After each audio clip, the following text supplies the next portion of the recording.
Indians on H-1B visas in the US face growing uncertainty as President Trump's policy challenges the automatic citizenship of children born to temporary foreign workers, disrupting a long-standing American tradition.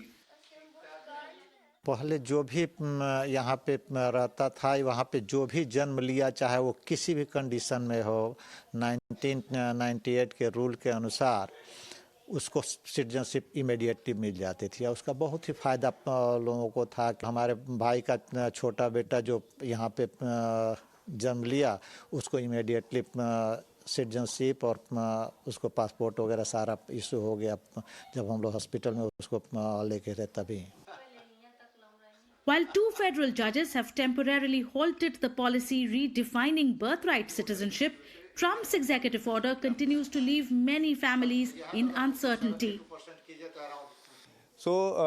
कभी-कभी लगता है कि हम ना भारत के रहे, ना भी यूएस के रहे, ना कभी किसी देश के रहे।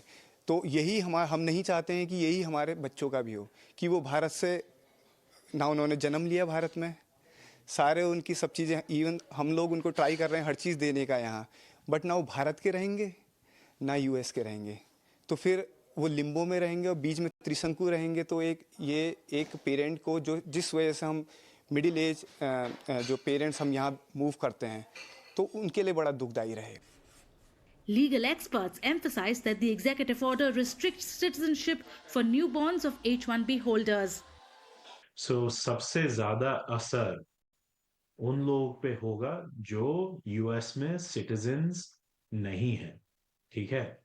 तो ये बर्थ राइट सिटीजनशिप का जो एग्जीक्यूटिव ऑर्डर जो निकला है, ठीक है, वो सबसे ज्यादा असर उन लोगों पे करता है जैसे जो यहाँ विजिटर वीजा पे हैं, यहाँ जो लोग H-1B पे हैं, L-1 वीजा पे हैं, ई वीजा पे हैं, ठीक है? अगर आपके पेरेंट्स में से कोई एक यूएस सिटीजन अगर नहीं है, ठीक है, तो उस हिसाब से उनके बच्चे जो यहाँ पैदा होंगे, जैसे H-1 के बच्चे जो यहाँ पैदा होंगे, उनको सिटीजनशिप नहीं मिलेगा।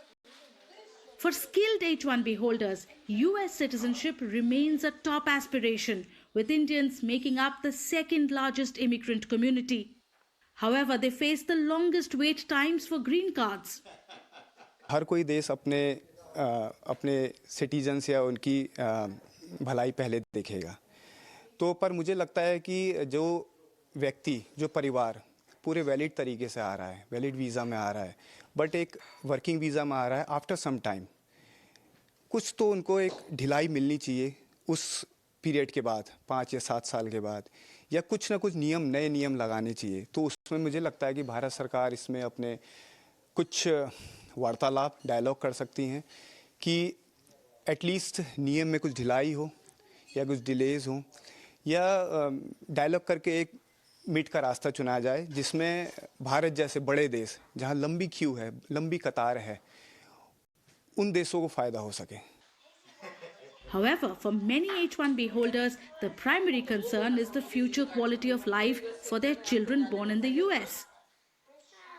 फायदा बहुत हो जाता है, जैसे कि यहाँ कॉलेज बहुत हाई पेमेंट वाला कॉलेज जैसे है कि जब मतलब उसमें बहुत सारा फीस हाई है, तो उसमें उन लोग को स्कॉलरशिप वगैरह मिल जाता है, फिर उन लोग को मेडिकल फैसिलिटी वगैरह बढ़िया मिल जाता है, तो काफ़ी हेल्पफुल हो जाता है। फिर सिटीजन होने का बेनिफिट है कि उन लोग किसी भी कंट्री में जाता है तो उन लोग को वीज़ा वगैरह की स्टाम्प करवाने की ज़रूरत नहीं है, परेशानी नहीं होती है। In 2023, Indians received 72% of all H-1B visas and made up 62% of the employment-based green card backlog, totaling 1.1 million. Those obtaining green cards today applied back in 2012, while new applicants face an uncertain wait time.